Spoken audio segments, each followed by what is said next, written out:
3, 2.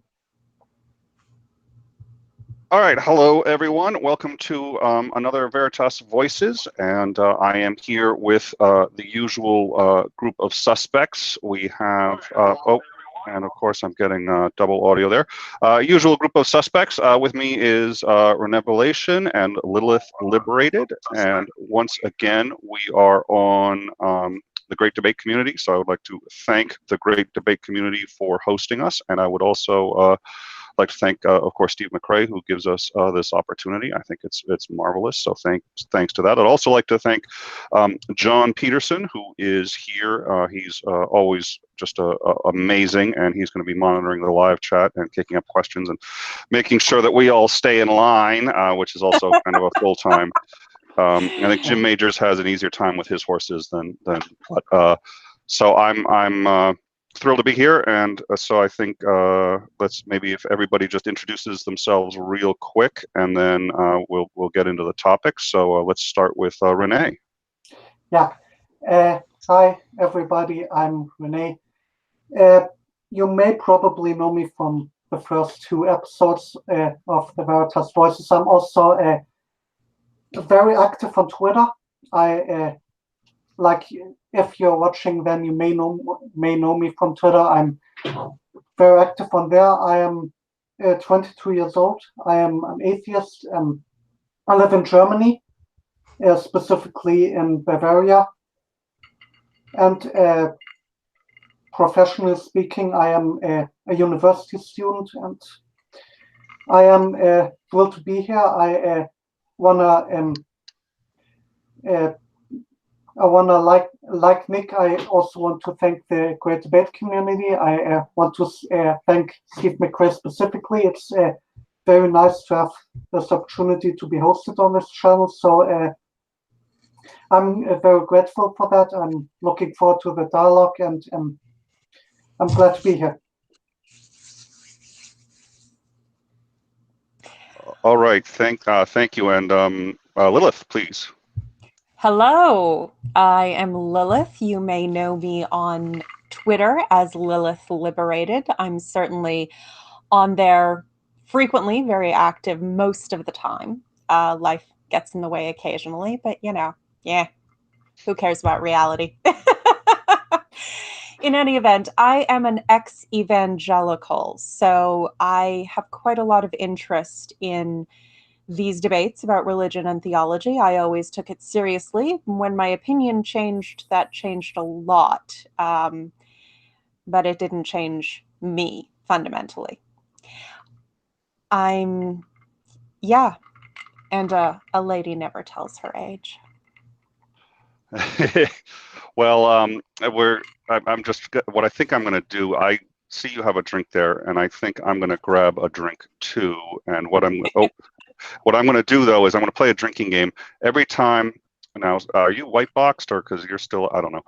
Every time that somebody mentions that they think you're out of Eyes Wide Shut, I'm going to take a drink, and I'm going to be pretty intoxicated. I'm going to have a pretty high blood alcohol level about halfway through this thing, but I don't think you got to warn me of this so I can actually bring alcohol and have more of it here, possibly purchase more. I don't know that I have enough for that. See, that's kind of unfair, because all I have here right now is water and apple juice, and I can hardly get drunk from that. I think we'll have to have a drunk edition. It's very untypical for German to not have beer at the moment, but I don't. Oh, the shame, the disgrace. Yeah. How could you? Oh, yes. Well, John, feature on the Eyes Wide Shut comments, and we can make a drinking game out of it. I'm game.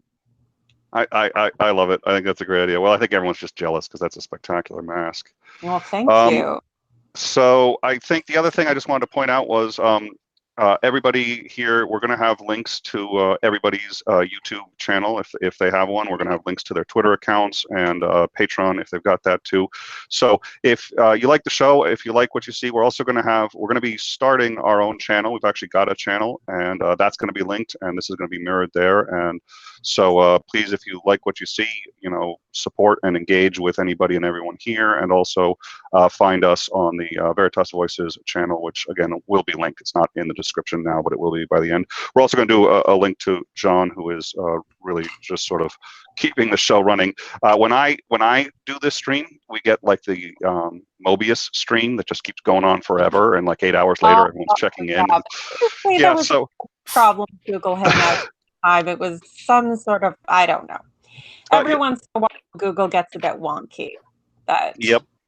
But I still liked it. The Franken stream, that was fun. So thank God for John too, because also none of us can really monitor, I think, the chat as well and discuss it. So his info will be in there too. So please. Wait, did the anti-theist just say thank God for John Peterson?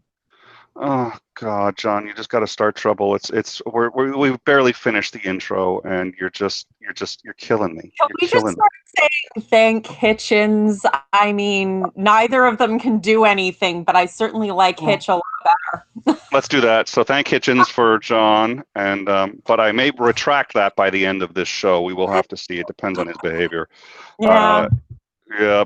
So what we're here to discuss is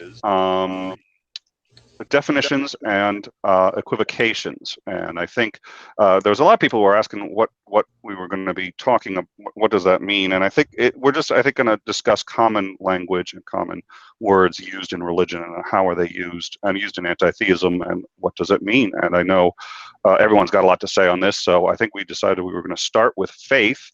And since Lilith, I think, has just a tremendous amount to say on that, if nobody objects, I'm going to kick it off to her. I have so much to say. The truth of the matter is, I would have suggested having that later, because literally the definitions, multi-layered, faceted definitions of faith, so-called, could easily take up the entire conversation. It's one of the questions that started my deconversion, was the question of the definition of faith. And that's the difficult thing, is that you're told that faith is a virtue. And of course, for a believer, it is a virtue. But if you ever actually examine how faith is used and try and understand a functional definition of faith that makes it an actual virtue, you can't really do it, not and apply it honestly across the board. And that's the difficult thing. You get that verse, faith is the substance of things hoped for, the evidence of things not seen. But it's not evidence. It can't be. Something you hope for is something you hope for. It's not something you're certain of. Yeah, I can hope for any number of things. That won't change the probability of them happening. And they may happen, but my expectation or hope or whatever bears no relationship to whether or not that thing will actually occur. And that's the really difficult thing.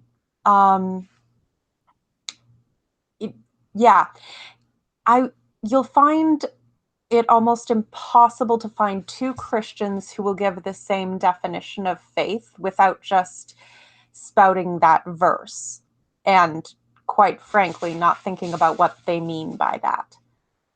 I've had faith as trust, faith as hope, faith as inner knowing, faith as blind credulity, that they wouldn't call that but met all the hallmarks. So believers revere faith, but they don't seem to understand what they mean by that. One thing which I want to get into with that is I think they do not necessarily revere it. Like, if there's this typical catchphrase, I don't have enough faith to be an atheist. Right? Oh. Yeah. So, in a sense, like, faith is a good thing. They love faith. They love faith in their God. But on the other hand, they often also use faith in a sense that, for instance, I would use, like, belief without evidence. So, and that shows on some level that they are aware that it's not a good way to reach truth. Yeah. And that's a really good observation. It's a Freudian slip. You sort of dropped out for a minute. Sorry, there was a little glitch. It's a Freudian slip. We point out that faith is not a good way to find reality, which it isn't. And then they accuse us of having faith. And yet at the same time, they think faith is a good thing. Well, their faith is a good thing. It's again, it comes down to begging the question, as it always does. Which is a really great point, because for instance, when it comes down to faith, like if they want to blame us for having faith, which we don't, but let's say we do have faith, then what's so bad about that? If we did, I mean, then we do have faith. Like if we did have faith, like what would be so bad about that? They evidently think that having faith is a good methodology to reaching the truth, though. So what would be objectionable in that sense, if an atheist has faith in proposition X, while a theist has faith in proposition Y? But we all know that that is not a reliable pathway to truth. But there's an underlying assumption people there. Have faith in Allah, people have faith in Yahweh, and faith leads to mutually exclusive positions, so therefore faith cannot be a reliable truth. It's as simple as that, in my opinion.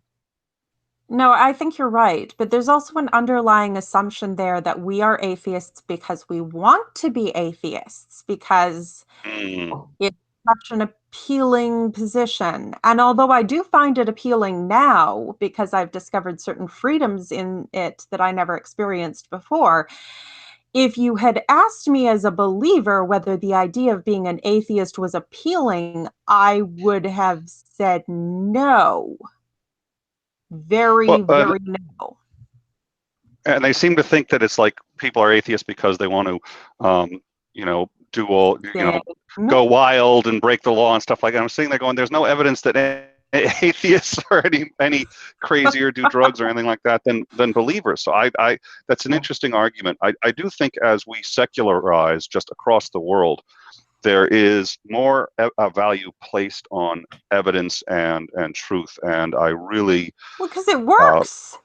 Yeah, and it's demonstrable, and so I think what ends up happening is they're aware that there are problems with just blind faith, and so they'll say, well, I want to, so if I get into an argument or a discussion with a theist, what I'll say is, you can define your terms any way you like. You can't change them. You can't midway through change the terms and use them in the same, and there's this trick of three-card Monty where they start with, faith means trust based on evidence, so I do trust, but I have evidence, and then halfway through the conversation, they mean you get them on something and you say, well, how do you know this? And like, well, I guess I just have faith.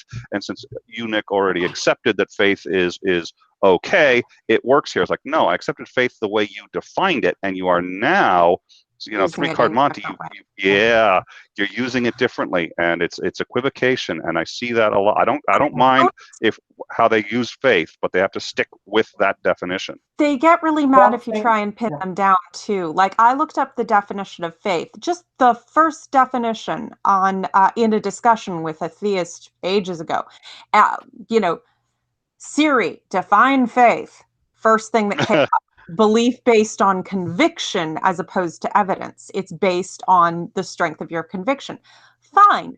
Then they accused me of having rooted around to find the definition that would fit the agenda. And I'm going, I literally screenshotted Siri. How do you, I don't even know how to do that and root it to some devious, evil special definition to suit me. I don't know. One thing which you're an atheist, you're in league with the devil, and these things just, Siri automatically, yeah.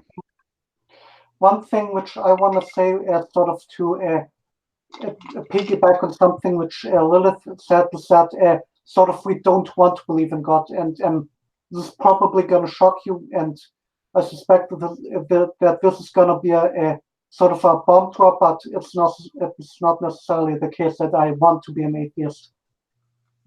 I am an atheist, but what I've said multiple times on Twitter, I could do with sort of a magical being which could help me out in my life. I have nothing against having a sort of relationship with a being which can help me with my exams, which can build me up, which can encourage me, I would have no issues with that. Because I like having relationships, and I would have no problem having a relationship with a being which created the universe. Well, and so John, somebody pointed this out in the chat. John had to go for a minute, so I'm keeping an eye on the chat. Somebody pointed this out, and I think Lilith had mentioned it, but this really bears getting down to, which is when people actually use faith as evidence. And it's okay if you have faith, but it isn't evidence. And somehow people seem to think both that it's evidence and it's the Tinkerbell effect, which is where they think the more they believe it, the more likely it is to be true, which is this common thing that I believe in fairies. Yeah, and it's interesting to watch, and I see my kids do it, where and I think it's just something we all do. We all have this tendency to do wish thinking, and that we think the power of belief can actually commit it to reality. But there's actually been studies on this. People have done studies where they'll roll dice and they say, can you believe over enough dice rolls the dice to land something different over probability? And there have been universities that have studied, can you actually influence reality with belief? The answer in every case has been no. So, but the belief persists that we can. Actually, one of the funniest things I've noticed is that people will accuse me, because I'm not a science denier, of having faith in science. And I've pointed out repeatedly that the scientific method is essentially systematic doubt. I would hope that by any definition of faith and doubt are opposites. And that's the thing. You can't have faith in science or you're doing it wrong. It's doubt. You're supposed to doubt. That's the point. This is an iPad. Wozniak and did not pray and have faith that the design for Apple would come to him and there was a vision from that. That didn't happen. But I mean, one thing which I can say about science, if we use the word faith in the sense that I trust science, I very much do trust science, quite simply because science is reliable. The very fact that we have this conversation is evidence of the fact that science works. Absolutely. I would not say that I have faith in science, because I think that my acceptance of science, my sort of methodology, which is also scientific in nature within my thinking, it has been shown to be reliable. So it's not really a belief on faith. It's just a belief that is evidently reliable and that is evidently reasonable, because science works, and science has given us everything which sort of within modern society which we have. We wouldn't have this conversation without science. We wouldn't have cars without science. It's questionable whether I would even live if science wasn't a thing. Fewer of us would, certainly. I had a sickness as a child, so. I think that's an excellent point. Somebody in the live chat brought up something which I thought is an interesting point, and I'd like to address it. Somebody had said, okay, we do have, as laymen, we do have faith in scientists. I think there's a little truth to that, in as much as if a scientist tells us that they've done a certain study and they've gotten certain results, we do have a tendency to just sort of take it on its word. I don't think it's faith, because first of all, those of us who know what the scientific method is and how it works know that it's peer reviewed. We understand that there's a process, and if they're willing to come out and say and put their reputations on, hey, this is what happened, I don't think that's faith. I think we understand the process enough to realize, and we're willing to have it challenged, and we're willing to challenge them, but we're not sitting there saying, okay, we're just taking their word for it. We're taking the bulk of evidence that has already come that supports that this is a process that works. We've accomplished more with science in the last 300 years than was done without science in the 10,000 years before that. So we sit there and say, okay, there's enough evidence to support that when a scientist says something, if they are saying it in a very specific context, which is that they've done a study, they've followed the procedures, it's their expertise. We know too, So I think that's an excellent question. Can I interject here real quick, just to kind of, Of course. I think exactly what you're saying, Nick, is that when you trust a scientist, it's based on a track record. It's a faith that is a trust because of induction, because of their past performance, and which is completely different than the faith that is brought on by religious apprehension.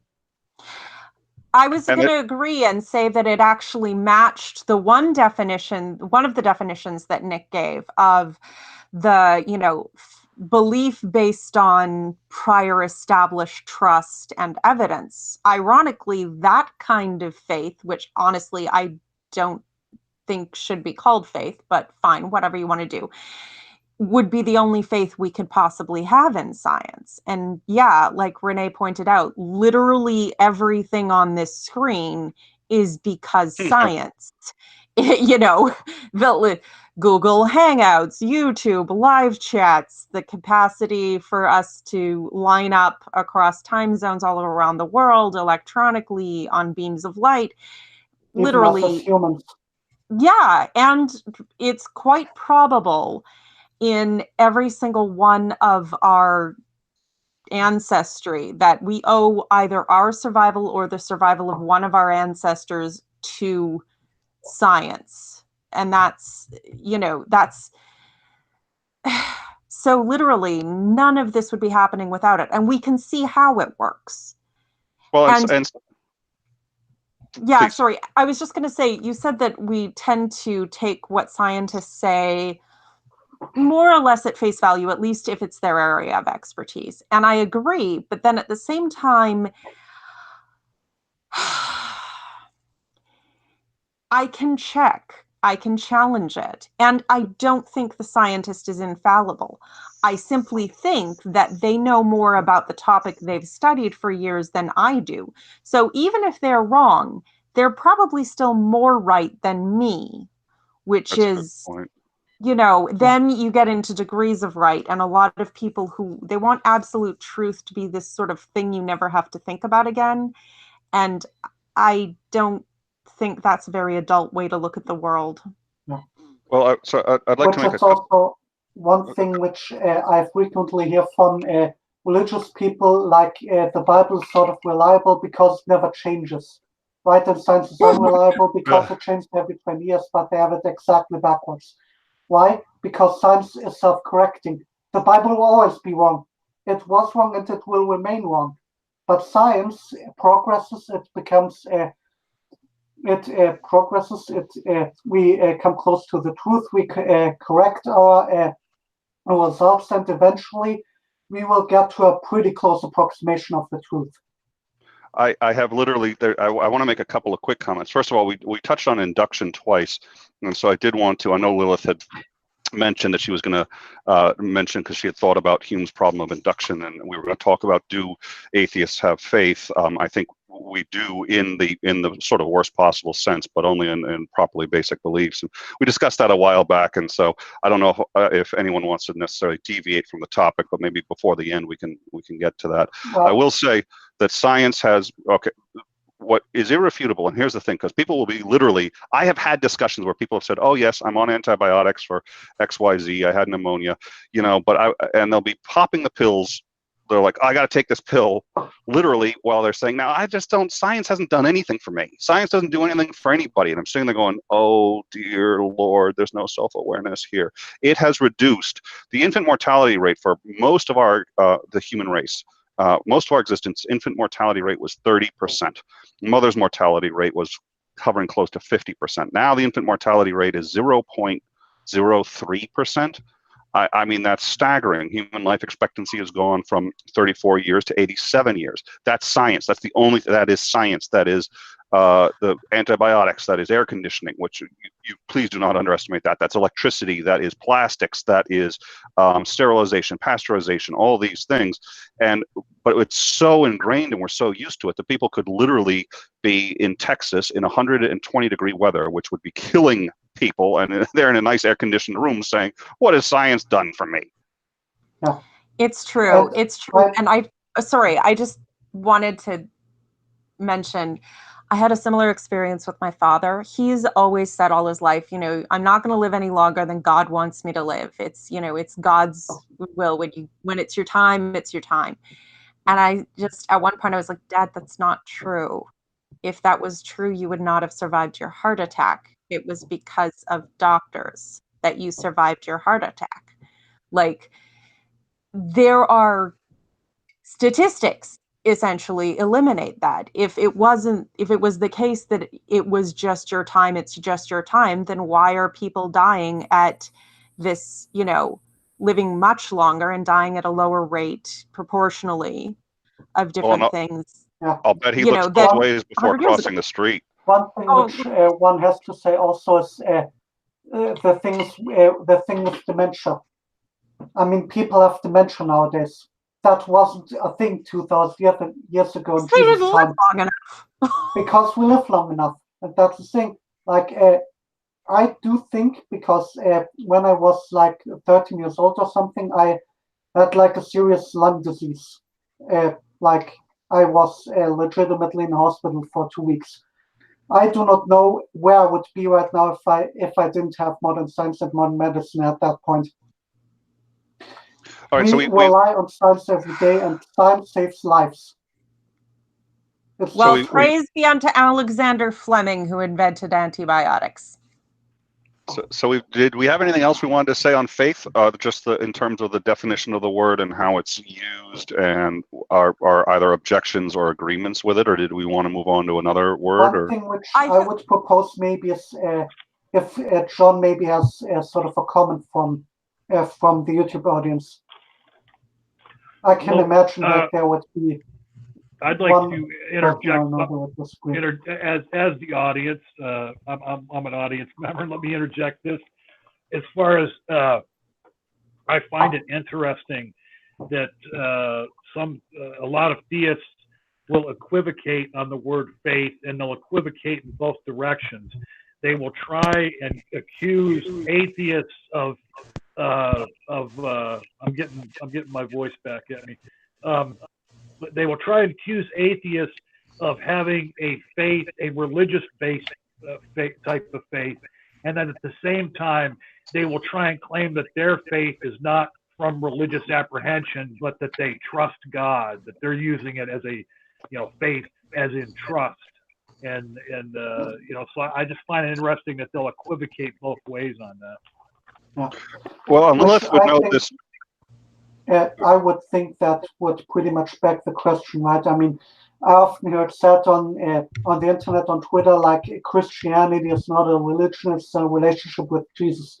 That's pretty much another way of saying, no, my myths aren't false. My belief is not a religion because it's right. I have a relationship, so that means it's right. Yeah, that's true. And I want to address that point, actually, because, John, we did touch on this, perhaps during the moment you had to step away, with the admission that, faith is a bad thing and it's a good thing, and then back and forth and back and forth. But one of the things I've noticed when I was a Christian, there is a deliberate intent to keep certain parts of your mind infantilized. It's a very infantile thing. Educated people and mature adults don't talk about 100% certainty. Children and salesmen do. And that's very telling, because an adult can think about, even if I'm mostly right, I should always be able to relook at things and adjust my beliefs accordingly. And that's what it says it wants, whosoever does not accept the kingdom of God like a little child will in no wise enter therein. Except you become like little children, you can't taste the kingdom of heaven. Mm. This kind of thing. It's trust God, and if you don't understand, just trust harder, because that means your faith is more innocent and more pure. And it's infuriating, and it's very frustrating. But at the same time, you can see why it's expected. And I've got a little bit off where I wanted to go with this, because I just wanted to sort of end on the point of saying, I'm going to agree with Siri and say that unless you can demonstrate otherwise, and with more than just how you feel, because that just makes the point, faith is conviction, or is a belief based on conviction, The foundation of it is conviction, not evidence. You may think you have evidence, but the foundation is how you feel. And part of growing up is realizing that if reality isn't what you think it is, reality isn't wrong. You are. The other thing that I this is one that I think people gloss over. Jesus actually roughly defined faith, and he did it. And Lilith is again going to know more about this than I do. But it's with doubting Thomas, and well, it was with Thomas. But the phrase "doubting Thomas" comes from the Bible, because Thomas was the disciple who always doubted. And my favorite line that I think most describes, and when theists try to tell me that faith is actually based on evidence, that's not what Jesus said, and that's not what Jesus wanted. Now, Jesus had said in the Gospel of John, chapter 20, verse 29, what's happened at this point is Jesus is now resurrected, and Thomas doesn't believe it, and Jesus says, okay, reach your hand into the wound and see that I'm alive, and it really is me. I've got this wound here. And suddenly Thomas believes. But Jesus isn't happy with that. And Jesus does not appreciate that he believes. And Jesus saith unto him, Thomas, because thou hast seen me, thou hast believed. Blessed are they who have not seen and yet believed. So he doesn't appreciate that Thomas now believes in the resurrection. He's like, the people who are blessed are those who haven't seen it, don't have any evidence, and believe anyway. And for 2,000 years, Christians have been able to tell themselves that they are more spiritually mature than one of Jesus' disciples because they have not seen and yet they believe. Because this act of faith, this stepping out blindly, is more pleasing to God. And it's a challenge. It's a mental and psychological challenge to do. But then you feel like you're doing something. And you never stop to think, if this is true, why is this what God wants from me? I mean, Jesus' words in that case were pretty much the words of a con artist. I mean, let's sort of move out from Christianity and let's ask ourselves, would one be blessed if one were to draw that conclusion about Islam? Would one be blessed if one were to say, there's really no evidence for Muhammad flying on a winged horse and splitting the moon, but we are blessed because we believe without evidence, and that's a virtue. I think you made a great point. One can see that's pretty much self-defeating. Well, you made a great point. Get to every belief with that methodology. Well, if somebody wanted to con you, and if somebody wanted to get you to believe something for your money or for whatever, this is the technique they'd use. This is exactly what, well, gee, if you believe me and if you have trust in me, then we can go forward and do whatever, a stock deal we can do. That's how Bernie Madoff, it's just like, well, you don't need to see the books. I thought you trusted me. If you need to see the books, we don't have the kind of relationship that I thought we did. It's the same technique. Well, actually, interesting. Because I can hear you, Lilith. Oh, sorry. Can you hear me now? Yeah. Yep. No. Sorry. I was just adjusting something.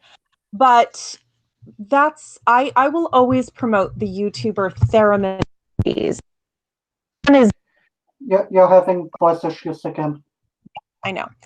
I'm monitoring it. The man is bloody brilliant. I mean, he really is. And if you want to understand, again, I missed who you said. Theramin Trees. His brother is Qualia Soup. I know.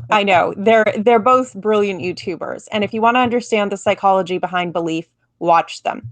But when he tells the story of his deconversion, he, goes through the fallacious justifications. He looks, and he's confused as to why because he was a believer, he was expecting to find verification, as most of us were. Then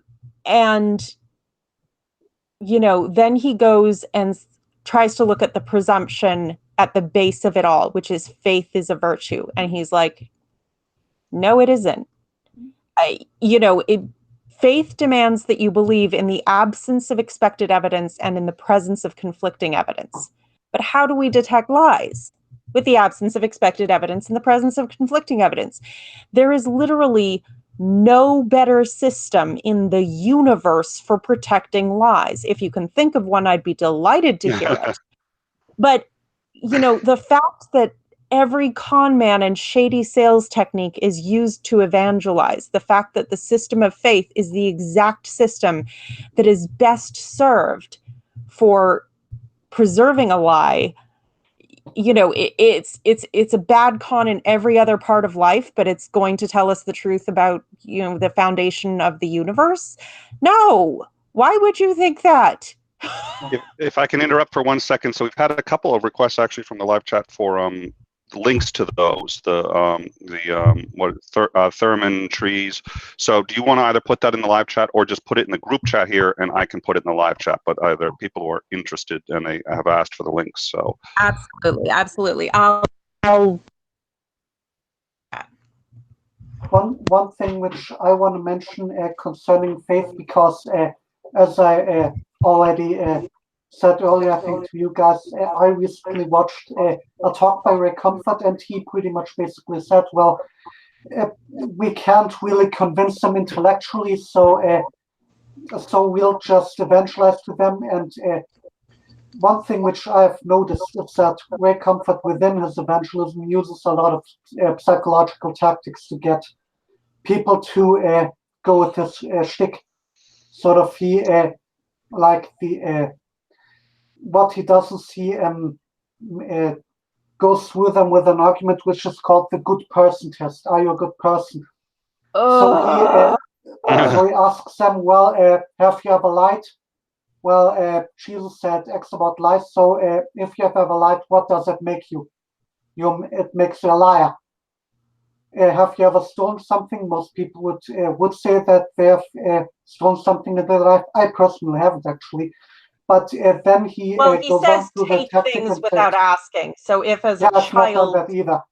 Yeah, if as a child, then this could be stealing in his mind. But he just makes people sort of admit that they are liars, that they are thieves, that they are murderers, in order to sort of guilt trip them into Christianity in a way, or into his argument. And I had someone try and pull that on me too, because in order to make this argument, he has to hyper simplify everything. He has to make "you shall not murder" into "you shall not be angry at anyone," which is absurd. Because, you know, if Jesus said, if you look at your brother in anger, you've already committed, you know, or that was, if you look at a woman with lust, you've committed adultery in your heart. And I was like, yeah, no, that's complete bullshit. I'm not a murderer because I once got angry. Although I do like to point out, it's like, I thought you people said Jesus didn't sin. And they're like, well, no, he didn't. I'm like, so he bound a cord into a whip and drove people out of the temple, screaming at them and flipping tables because he was just feeling exceptionally placid that day. That was not anger. No. Well, it was righteous anger. Oh, well, then we have a whole different classification here. And well, it also... Okay. Yeah, you can equivocate on righteousness. What does righteousness mean? But righteousness.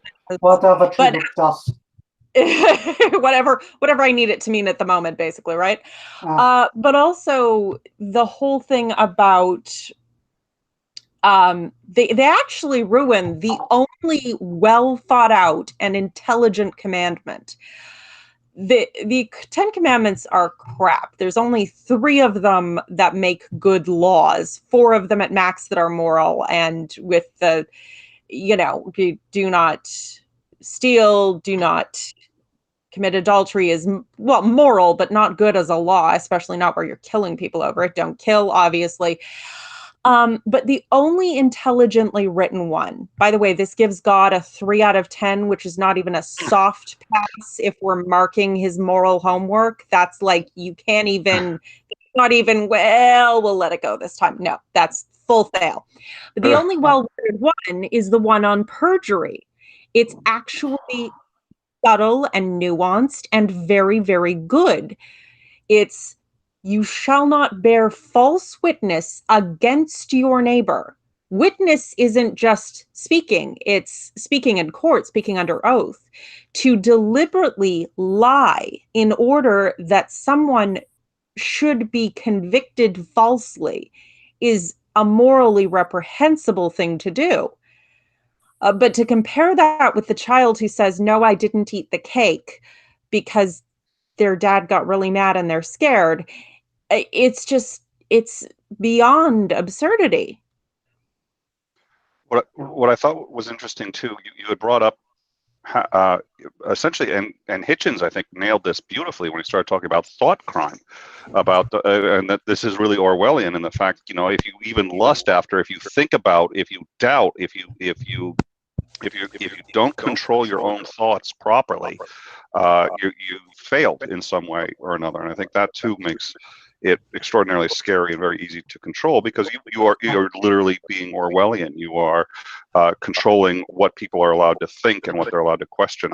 There's a Southern Baptist I speak with on occasion, and she's made it clear that even questioning is a sin, even thinking about questions is a sin. So she doesn't do it. It's like,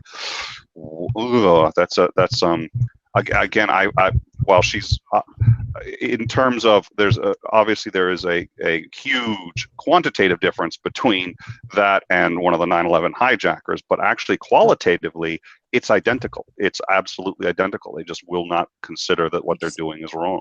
One thing which I want to mention on this is sort of, I don't know if I've ever said this, but you can sort of get people, if you say certain words, you can get people to imagine certain sexual things like when I say, for instance, oh, look over there, there's a beautiful woman and another man kissing. And people will automatically sort of imagine that without having seen it. So if lusting after people, if having sexual thoughts is a sin, then why the fuck would it be built into our brains? Like, if Christianity is true, then we would pretty much be set up for failure right away. Oh, absolutely, absolutely. Well, I think that's sort of the whole point that they argue in religion, of course, is it's set up to test us. It's set up to test whether or not. So it's unfalsifiable, it's unprovable, and it is set up to test us. And the second we question it, we fail the test, and we're going to go to hell forever. And hey, then Pascal's wager jumps in, which is, well, gee, why not believe it? What's really the harm? And then you're stuck in it. You want to know the harm? Christianity demands that you submit your identity, your morality. You take every thought captive to Christ, never mind at least once a week with attendance and 10% of your income for the rest of your life. It determines who you marry. It determines how you raise your children, and not in a beneficial way, according to all statistics available.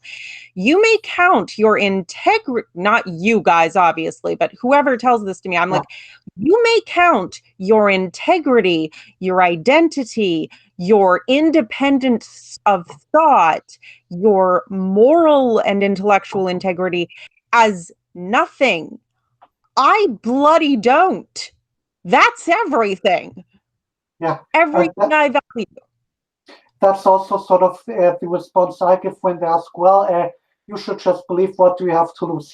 What you have to lose is everything. You lose the life you could have lived had you had a better epistemology. You lose the life that you could have potentially had. You lose relationships, you lose time, you lose money, you lose everything.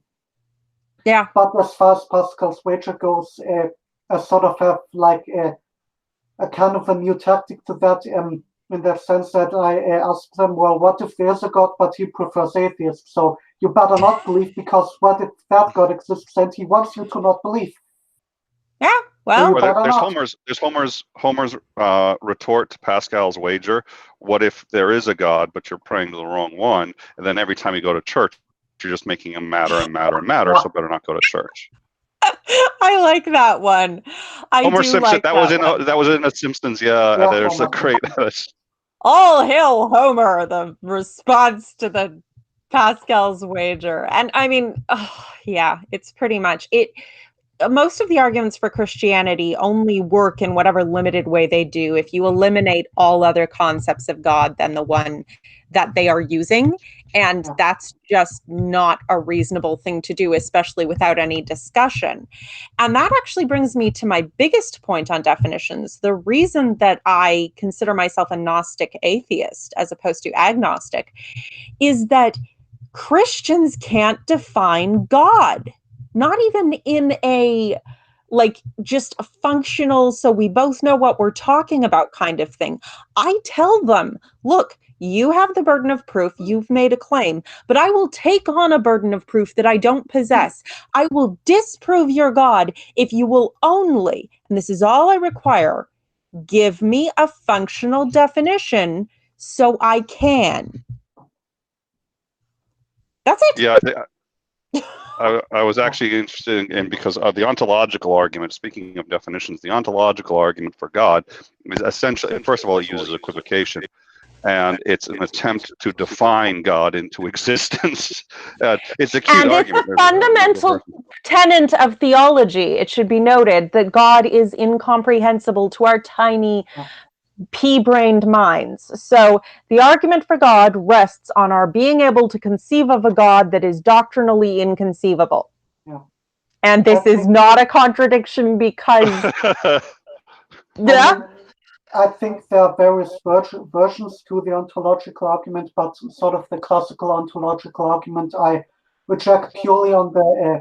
I think it's one of the premises that God is in our minds, and it's better to for it to exist in reality than in our minds, but it's simply not the case that God exists in our minds. What exists in our minds is a concept of God, and concepts hardly create universe out of thin air. Well, and that's the interesting leap. The what is it? The other one that does a very similar leap. Ontological argument, you mean, or from Plantinga? That's sort of a popular one recently.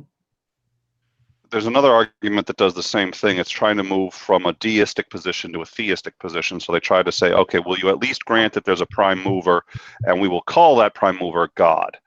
And as soon as you grant that, they go from that God to the God of Abraham, and they just sort of assume that if you grant that higher power, then you have the God of the Bible. And they have a few logical steps that they try to take to get you there, but it's another hideously illogical. But this is the important claim of Christianity, and I've pointed this out many times on Twitter, and it's an important point to make. The claim of Christianity is not the universe had a cause, we call that cause God.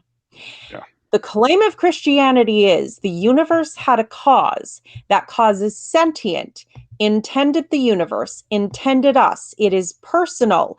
It wrote a book, had a kid, and gets really, really upset when boys kiss. Because the omnipotent creator of the universe has nothing else to concern himself with than when boys go on dates with each other and kiss. Eee! That's the one that I think about a lot, which is I take a look at ants, and I sit there and say, I'm really not very concerned with what ants are doing on a day-to-day basis. If I'm walking and I see a whole bunch of ants coming out of a nest, I'm sitting there going like, I really don't care which ant is trying to mate with which other ant, and you know what's going on. It's so beneath my time to worry about those ants. And then you take a look at the difference between what this purported God and us is millions of orders of magnitude greater than the difference between me and those ants. I mean, that God can do literally anything, but he's really concerned with what I'm doing day to day. That's staggering. And it's a great appeal to ego, because it's like, okay, the whole universe was created with us in mind. I can see why that's an appealing view, but I can't anymore, honestly. And this, it brings back to one thing you mentioned earlier, the Orwellian thought crime aspect of it. And that was one of the things that I realized when I lost my faith. I went, oh my God, I'm free. Oh my God, oh my God, oh my God, oh my God. because I was taught, and I was taught as an evangelical, so we get the full scare, and it's a good control tactic. It is really good. That God not only can read your mind, but is reading your mind constantly, is recording all of it. And at the judgment day, plays it out on the big screen in front of everyone you have ever met. That's right. You had told me that before. So I want to do a quick plug here because I got my stuff. Renee is just awesome on Twitter. One of the things that Lilith has been doing is she's been doing a podcast on her experiences because she grew up in an evangelical Christian community, and so she has a very unique perspective on this. And you, Lilith, had done a podcast where you talk specifically about that. And the idea that, or maybe actually it was in person that you had mentioned that, because it might have been, but I have covered it in my YouTube videos. I sort of set that aside for a little while we were setting up. I've been co-hosting on a couple of different shows. We were setting this up, and it got pushed to the back burner. But I've decided to go back and start those videos again. It's high time I did, and I certainly have lots to say. Clearly, so. But that was just an interesting. Because, one of the things that you had said when we were talking about this was, it means your parents are going to see everything you've done. Your kids are going to see everything you've done. Everybody you've ever met is going to see everything you've done. So you feel like you're being constantly watched and recorded, and you every act is going to be completely public. And you had mentioned about the psychological impact of that, and I was blown away. That's a great podcast. I mean, I think it's sort of a two-edged sword in ways. On one hand, a frightening thought, but on the other hand, sort of also, I can see the appeal within having a God who's watching out for you. Because on one hand, you have like this protector who is watching out for you, who wants the best for you, who keeps you in mind, who understands, who sort of guards you. But on the other hand, you also have a God that watches you shower. Is that appealing? Well, and there's the whole extra, everybody's awkward sexual thoughts at 13. We all have to watch. Ugh. Yeah. But I mean, yeah, we want to be understood. Everybody wants to be loved, as the song says. But in order to be loved in any meaningful way, we have to be understood. And nobody ever feels understood. I certainly don't. And I actually think I'm pretty weird, so I can get that. But at the same time, like that appeal of having someone really get you, I think, is probably what draws it in, and probably a good reason why a lot of teenagers are susceptible to it. Because if there's ever a point in the human experience where nobody gets me, teenagers. Hey, real quick, somebody is asking in the live chat about Pink Heretic and where she might be appearing sometime soon. They thought they had heard that she would be maybe not she's a member of the group, and we talk with her every day, and she really contributes. She also did the artwork for the channel. Whether or not we can schedule a time that works for her, and also she may end up doing, when she comes, a bit more of the sort of modding that you're doing, John. We don't know yet, but it's sort of, everybody here is in a different country or in a different, and so it's been difficult. Everybody would like to see her, and we're hoping that she discusses all of this stuff with us and does great ideas. We just haven't been able to find a good way to get her on. She's brilliant, and I love her, and I would love to have her on. She also seems to prefer perhaps working more behind the scenes, and well, and this person is alluding to the fact that they may have heard that she was going to be appearing somewhere else soon, or on another channel, maybe? I don't know. We should totally talk to her about that. And we've all said that we would. Oh wait, no, she did mention she was having a discussion with a female. They were an ex-believer in a certain group. I can't recall the details, but we should get her to update us and promote that, because Pink is amazing and just really, really bright and intelligent. I'm sorry. No, I think this is another question for the panel. Stephen Steen says, please cite where God plans on making everything you've ever said, did, or thought will be broadcast and reviewed by all your loved ones. I think that's to you, Lilith. It is, but if I can interrupt for 1 second, because I'd seen similar comments like that in the chat. He's just a troublemaker. We need to, we need to get a mod in there, and just because he causes trouble, everybody knows, and he stalks me on Twitter. Just but you have to realize, because he had asked also about the Southern Baptist comment that I had made, where the Southern Baptist was telling me she cannot question anything, and he said, "Where's that in the Bible?" It's just an interpretation of the Bible, but you got to realize there's a very big difference between what someone might think is Christianity and what you encounter from different Christians and different sects. So whether or not you think it's sustainable, whether or not you think it's in the Bible, there are Christians who really believe this. And Lilith, again, knows better than me, but in regards to, because he had asked me the same question about Southern Baptist. And real quick, before Lilith goes on to answer, I followed your instructions, Nick, and I made Stephen Steen a moderator. Oh, Jesus, John. And one thing which I can say before Lilith sort of cites the verse, I think we can draw reasonable inferences from what the Bible says. Like, for instance, Proverbs 3:5 says that you should not lean on your own understanding. One can easily draw the inference from that questioning is wrong and that you should not question. It does not directly state that, but that's sort of what it boils down to, does it not? Yeah. But anyways, I would love to hear the verse. It's discouraged how far they go on whether or not it is a sin and whether or not it's an unforgivable sin is theologically dependent on the denomination that you are in. And they are not all equally bad in that. And I won't pretend they are. Evangelicalism, however, is batshit fucking insane. And incidentally, they're not the only ones. I was watching Mr. Atheist, and he is an ex-Mormon, and he was taught the same thing, that where they reveal all your life.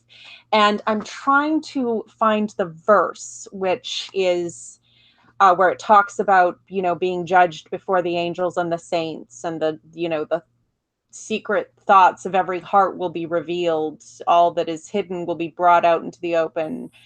That kind of thing. There's several verses like that in cases where Jesus talks about heaven and hell and damnation and judgment and all the rest of that. Mostly just the judgment, with the heaven and hell being sort of tacked on at the end. But I need to look up that verse, because there is quite clearly a lot of things there. It's something that can be inferred. It's not something that's stated so expressly that it's a core part of doctrine in terms of, like, it's not in the Nicene Creed, but at the same time, there's enough there to justify the belief of some people. So I'm just going to take a second and see if I can find that verse.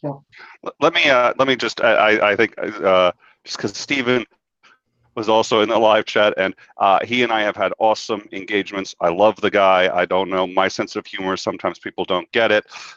John does, so John knows that all that was a joke. And I think maybe Stephen knows, but maybe he doesn't. So he's good. Okay. I'm thrilled he's modded. There's always crazy people. I don't know. Yeah. No, I love him. I'm glad he's here, and but I give John a hard time. I mean, if you see how I treat John, it's amazing that we can.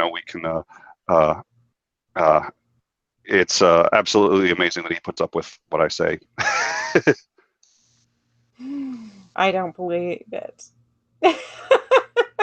You like having friends you can tease. I do. If I can't give you a hard time, I really have no interest in spending time. And Stephen is.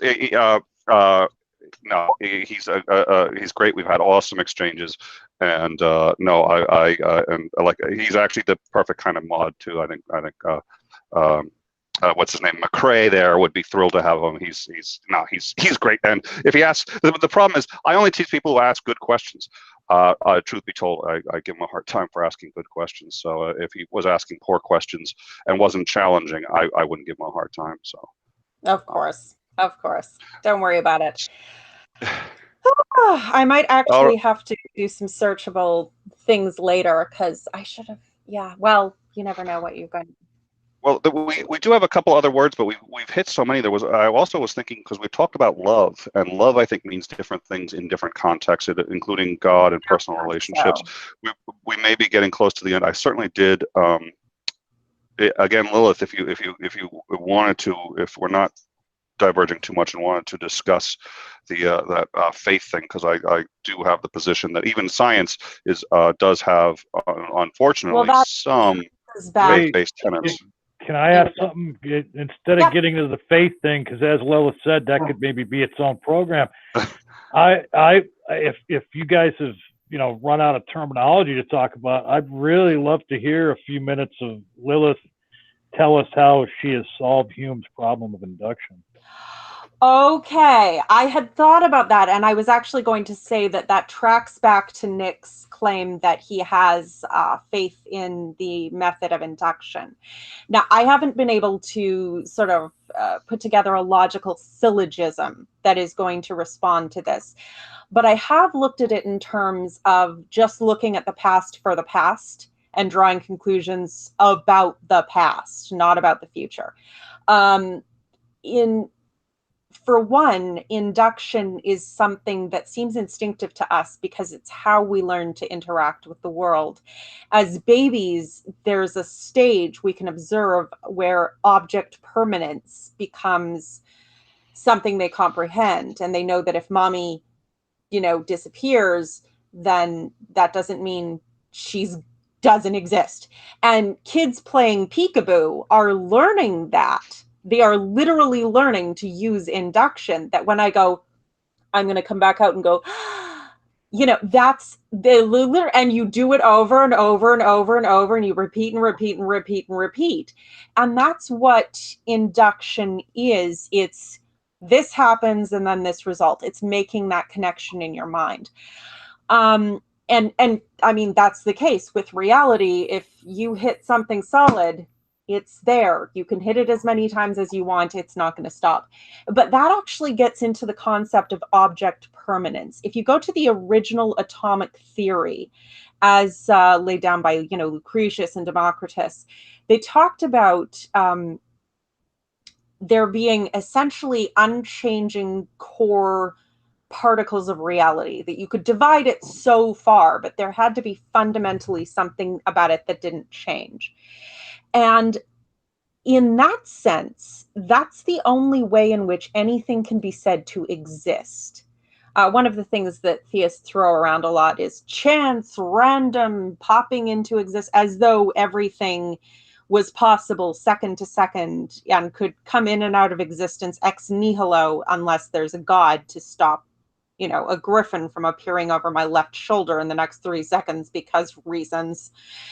And life is not an infinite improbability drive. And that's why it isn't. It's because on a fundamental level, there is something that exists, that actually exists. The atoms are unchanging, not in the sense that they don't change form or react chemically or whatever, but that they remain protons and neutrons that continue to exist and continue to interact according to their natures and in response to the environment. And so while we live in constant change, there's also something on the most fundamental level that in order for existence to actually mean anything has to remain unchanged in that sense. And so that would be my response to induction.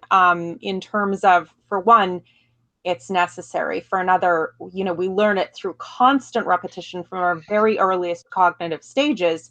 And that's literally how we understand anything in the world, is through the use of induction, which makes it not only naturally quite instinctive, but also completely necessary. And the fact that on a fundamental level, the pieces of reality, whatever you want to, however far you can divide that, in order to say that anything exists, there has to be some unchanging fundamental quality of existence. So that's my response. I'm not sure I disagree with pretty much anything you said there, but I think, so here's the way I look at it. We've talked a lot about, and this is actually great because this also does get into definitions and language. We've talked a lot about proof and rational thought and whether or not something can be demonstrated or evidenced. Now, if we're going to do that, we have to accept when we are held to that same standard. And so there are theists who will sit there and say, well, you do have faith. And in my mind, if we're going to be honest, we have to say, yes, we do. I don't think that's an answer we have to be afraid of, because there are responses such as, like, I think the goal is to, it's Occam's razor, reduce your faith to the absolute minimum things necessary. But science, for example, actually makes 3 assumptions, and these are assumptions. They are faith-based assumptions. The first is that the universe is real. So we're not in a solipsistic state. The observable universe exists in the universe in which it's being observed. Yes. The second is that it has laws which are consistent. That is a huge assumption. So far, it's been true, but it's still an assumption. And we don't know about hidden, there could be some hidden part of the universe where, just like every now and then, the poles on the Earth switch. If we were to assume that they always stay the same, we'd have a problem. So we don't necessarily, maybe the laws of reality are going to change. We don't know that they're not.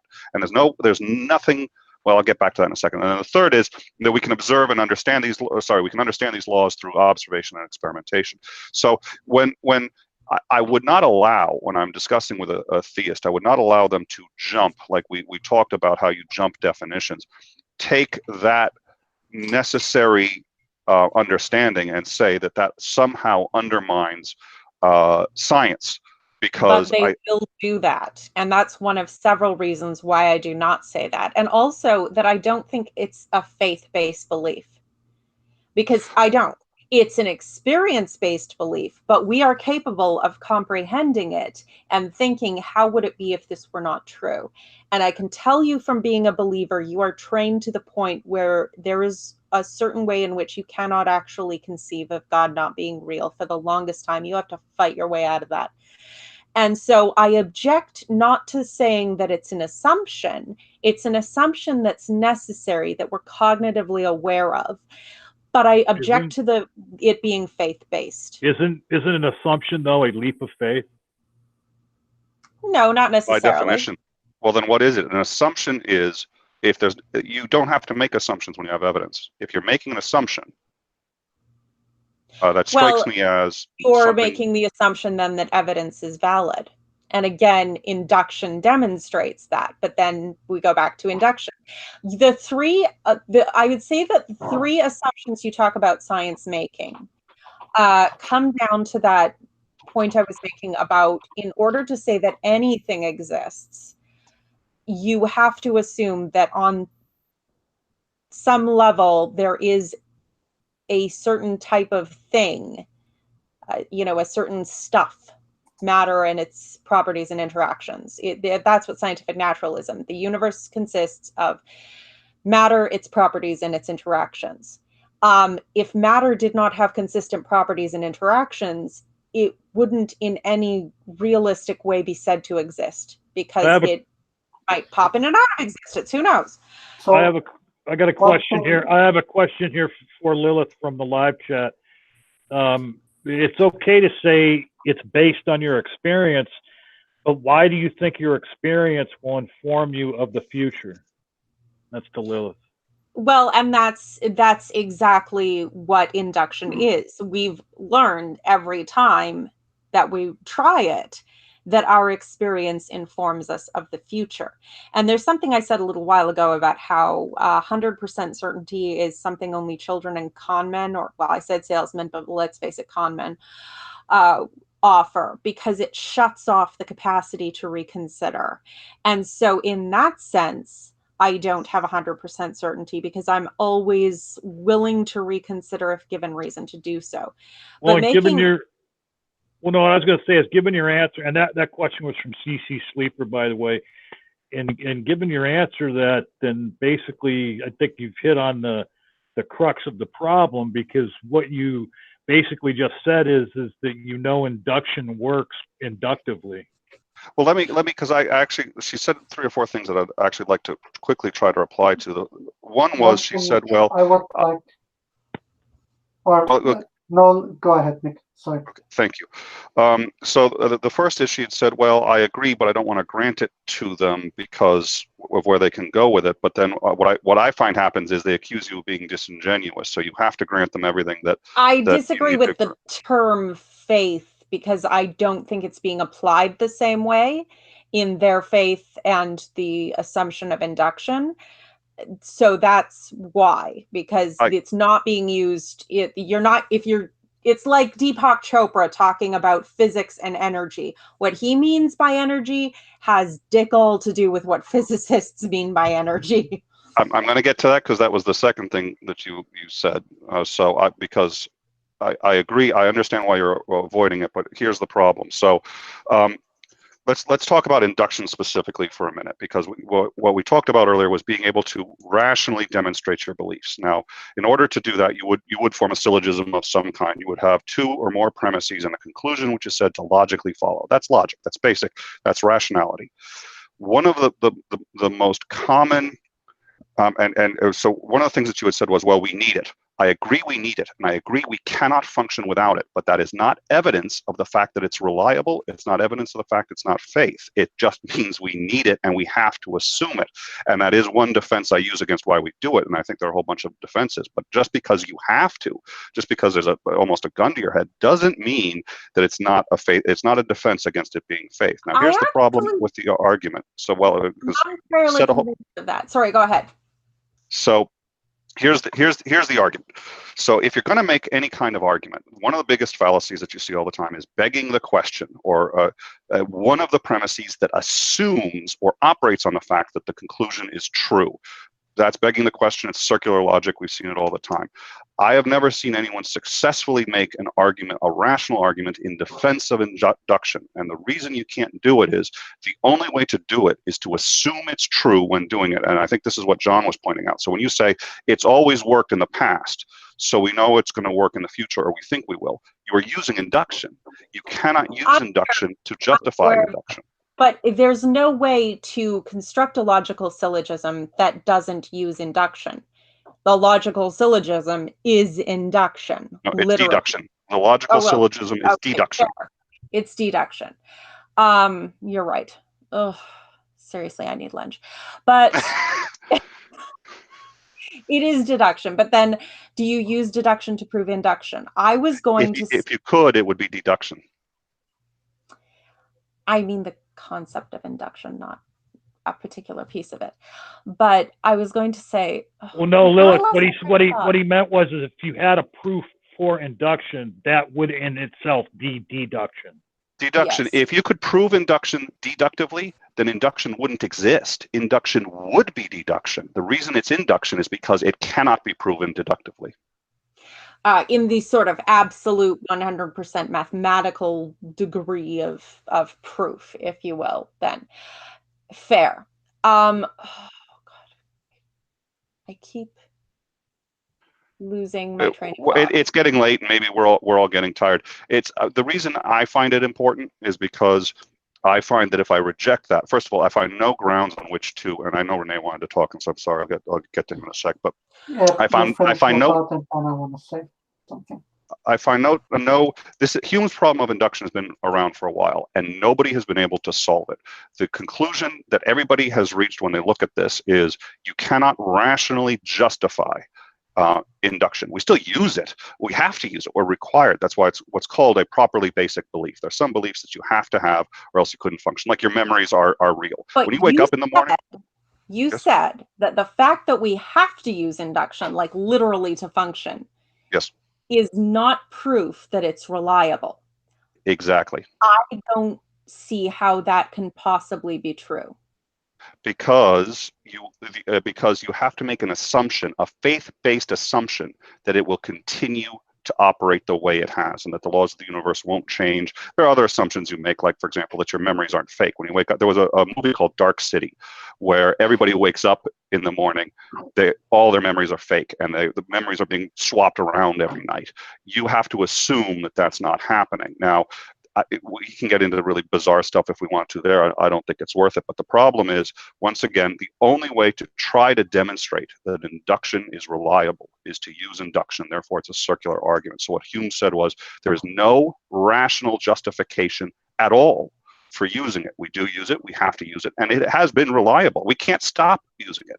But it is still faith-based because we cannot support it by the same methods that we go to a religious person and say, prove God. We actually can't prove induction any better without using a serious fallacy, which is begging the question. Hey, Lilith. One thing which I want to say concerning sort of these like induction, faith-based belief, like we referred to it earlier as sort of an assumption. And assumption, according to the dictionary, is something that you accept as true without question or proof.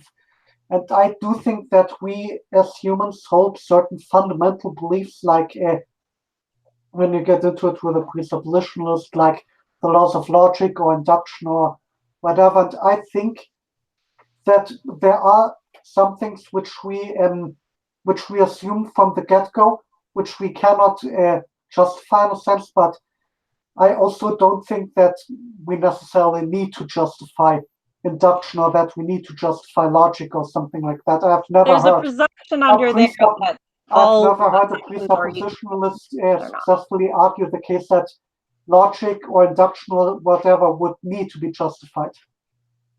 Because I don't think it needs to be justified. Well, I don't think it matters whether it needs to or not. I don't think you can. So I think you're stuck with that. My only point is when I get attacked on, hey, you have faith-based beliefs too, I find no way to counter that with a no.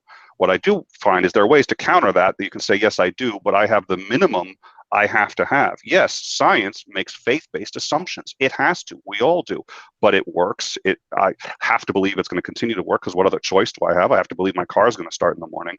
But I don't add faith to that on other areas. I don't invent a God that is also watching over me. I don't have to have. That is a faith that you would have a choice in. So the question is, can I minimize the number of faith-based beliefs I have to those that I simply can't operate without? Nobody can. So if you're a Christian, you have all the same faith-based beliefs I have, plus more. You've added more. You violated Occam's razor and have added a whole bunch more. Yeah. I think we just have certain assumptions. We have certain beliefs which we necessarily hold, like the reliability of our senses, like the uniformity of nature, like the laws of logic and that stuff, which we assume from the outset, which we cannot not assume, or like our existence, but we want to minimize it, and we recognize these things as such, and I think there's sort of, or there absolutely is a big difference between a belief which I cannot fail to hold, a belief that I have to assume from the outset, and a belief that in the Christian God, which is a pretty big leap. No, it's that's the understatement of the year.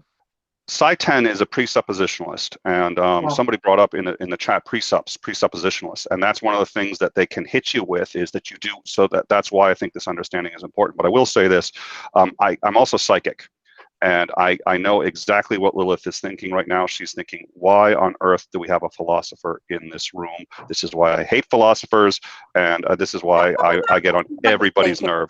That wasn't what I was thinking.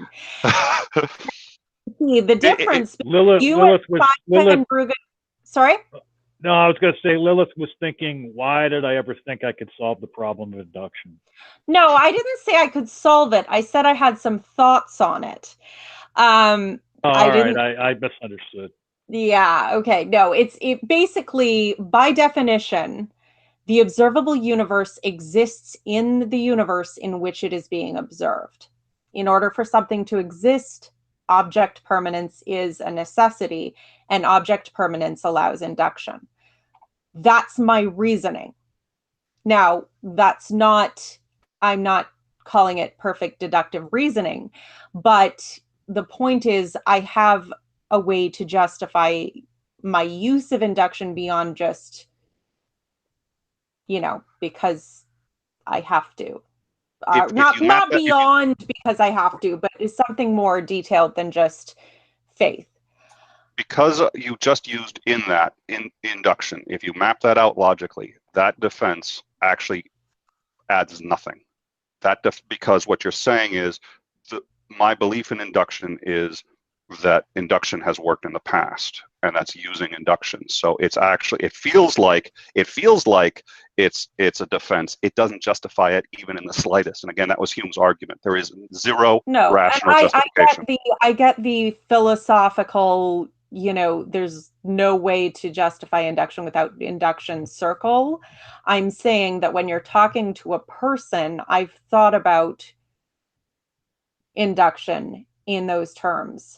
And yeah, it's none of those are assumptions I think that they could reasonably argue against without just tying themselves in knots and expecting some probability drive. And Lilith, just to continue being a ball buster that I am, do you often find yourself talking to things other than persons? John, oh God. Do cats count? I don't know. Wait, not anymore. Touche. Yes, I talk to cats too. Everyone does. You all need a break with some intelligent responses. I thought that was delightful, so thank you. Was there anything else anyone wanted to discuss? I think it may be worth considering wrapping up, but it's been almost 90 minutes. I think it's been marvelous, but I don't know if anyone else had anything else they wanted to say or discuss. I think sort of with the induction thing, I would think we would be getting into a bit of a rabbit hole, and I think also in the future we may want to discuss presuppositionalism as a whole episode, but I don't think that right now would be the time to get too deep into these sort of issues, because those are really deep topics. And I wonder if I could use the ontological argument to prove that Seitan-Bruggencate doesn't exist. Maximal dishonesty. So for anybody that is looking for something after we're done here, CC Sleeper posted a link. I guess Pine Creek is right now talking about presuppositional apologetics. Okay, I'd just like to say this. If you are so dishonest that you think you know what is inside my mind better than I do, I have nothing to say to you, because you obviously don't give a tinker's damn about the truth. And correction, that link is on Skylar Fiction right now, and I guess Pine Creek is one of the people there. Okay. One thing which I want to say about presuppositionalists is the following. I think many presuppositionalists at least are pretty much atheists in denial, because they sort of get into this rabbit hole, they sort of get into this absolute certainty thing in order for them to not admit that they are wrong. They do. Actually, that's interesting. Atheists. Personally, I think Seitan-Bruggencate is an atheist. I do genuinely believe that. He's just so far into the doublethink denial that he's projecting himself 100%. That's a really interesting hypothesis, Renee. That is an interesting hypothesis. We'll have to talk more about that. Yeah, and well, that's always a potential topic, although I don't think I could do 90 minutes on presuppositionalism without hitting a wall. Or as you mentioned, alcohol, right? Perhaps a more potentially palatable topic would be the definition of love, and particularly the love of God, if you think that that's something worthwhile. I think that's definitely worthwhile. I think we also were, I don't know if you guys agreed, I had thrown about also the definition of freedom, especially under, a God that you're free, but if you don't do what I tell you, you may be going to hell, and yada, yada, Free yada. Right? and only me as much as you like. And I mean, that's also something which I constantly argue with Christians. Like, they always say, like, no, the Bible doesn't promote slavery, but pretty much all of Christianity is pretty much slavery because God owns you. That's slavery. mind-forged manacles. All right, well, so I think we've got a lot of great topics coming up, and so unless someone else has something they want to say, I think we should wrap this up, but I do want to remember or I do want to remind everyone that we'll have the links. We don't have them in right now, but we'll have the links to this channel, Veritas Voices, because it's a YouTube channel, and we'll have the links for everybody here will be there, and I'm hoping that Lilith will also add the links that she had mentioned if she didn't put those in the live chat, because I didn't see them, and I know there were people interested. I linked to Theron Tree's channel. I can add a few additional links if you like, but Perfect. That was the biggest one, and his deconversion story is on there pretty visibly. I have faith in our viewers that they can figure out how to click on that. Wait, what do you mean by faith, Lilith? I assume someone who checks that our sources is intelligent enough to follow a clearly marked sign. That's just, people who are not that smart generally don't want to sit around for an hour and a half and hear about it. And I'd also like to say thank you to John for moderating and keeping an eye on the live chat, and for modding everybody who disagrees with me. Thank you. There's a reason your image is a donkey. I figured that out. I figured that out a while ago, but it's a horse. It looks like a donkey to me. It's a horse. Okay. Well, it was a horse's ass kind of thing. Okay. At any rate, keep on. It's been a pleasure, and we'll be back again in probably a week. I know there's also a holiday coming up, but probably next week, and certainly regular things. So thank you everyone for watching. Please do give a thumbs up and check everybody out. So thank you all. Absolutely. Thank you again. Thank you.